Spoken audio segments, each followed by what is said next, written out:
দিনমজুর মেহনতি জনগণকে অবহেলা কিংবা অধিকার বঞ্চিত রেখে আমাদের মুক্তিযুদ্ধের কাঙ্ক্ষিত বাংলাদেশ প্রতিষ্ঠা করা সম্ভব নয়।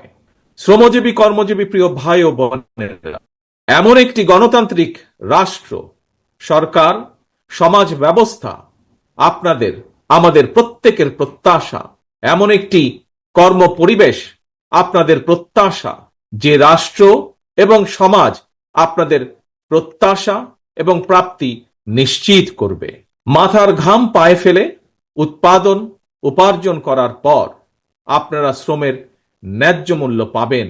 দেশে জনগণের অধিকার প্রতিষ্ঠিত থাকা না থাকার সঙ্গে, জনগণের ভালো থাকা না থাকার সঙ্গে কিন্তু দেশের স্বাধীনতা সার্বভৌমত্বের সরাসরি সম্পর্ক রয়েছে। প্রিয় ভাই বোনেরা, আপনাদের ভালো রাখার জন্য, দেশ এবং জনগণকে নিরাপদ রাখার জন্য, জনগণের অধিকার সুপ্রতিষ্ঠিত রাখার জন্যই আমাদের এই রাজনীতি, বিএনপির রাজনীতি। শহীদ জিয়া বলেছিলেন, আমাদের রাজনৈতিক দর্শন হলো জনগণের কল্যাণে কাজ করা। প্রিয় ভাই বোনেরা, জনগণের রায় বিএনপি অনেকবার রাষ্ট্র পরিচালনার দায়িত্ব পালনের সুযোগ পেয়েছে। বিএনপি সরকার প্রতিবারই মানুষের অধিকারের প্রতি সম্মান রেখে জনগণের কল্যাণে আন্তরিকভাবে দায়িত্ব পালনের চেষ্টা করেছে।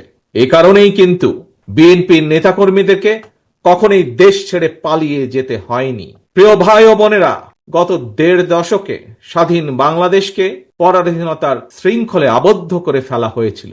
দুর্নীতি, দুঃশাসন চালিয়ে পলাতক স্বৈরাচার জনগণের স্বাধীনভাবে বাঁচার অধিকার, ভোটের অধিকারকে কেড়ে নিয়েছিল, জনগণকে করেছিল ক্ষমতাহীন। হাজারো শহীদের রক্তের বিনিময়, বীর জনতার গণ অভ্যুত্থানে ৫ই আগস্ট ফ্যাসিবাদের পতন ঘটেছে। শ্রমজীবী কর্মজীবী মানুষ এখনো তাদের নির্বাচিত প্রতিনিধিদের মাধ্যমে নিজেদের দুঃখ দুর্দশার কথাগুলো সরকারের কানে পৌঁছে দেওয়ার সুযোগ পাচ্ছে না। আলুর বাম্পারি ফোটার কথা ছিল, অথচ আলু উৎপাদন করে কৃষক ভাইরা এখন বিপাকে পড়েছে। একদিকে আলু উৎপাদনের খরচ ছিল দ্বিগুণ, অপরদিকে উৎপাদিত আলু সংরক্ষণ করতে গিয়েও কৃষক ভাইদেরকে দ্বিগুণ খরচ গুনতে হয়েছে।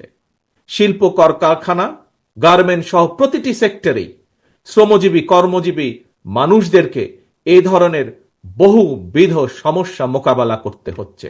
রাজনৈতিক দলের প্রতিনিধি হিসাবে আমরা মনে করি, প্রান্তিক জনগোষ্ঠীর দুঃখ দুর্দশা সমস্যা সম্ভাবনার কথাগুলো যাতে রাষ্ট্র এবং সরকারের কানে পৌঁছে, এই জন্যই জনগণের প্রত্যক্ষ ভোটে নির্বাচিত জনপ্রতিনিধি, নির্বাচিত জাতীয় সংসদ এবং নির্বাচিত সরকার প্রয়োজন। কারণ জনগণের প্রত্যক্ষ ভোটে নির্বাচিত প্রতিনিধি অবশ্যই জনগণের কথা শুনতে বাধ্য।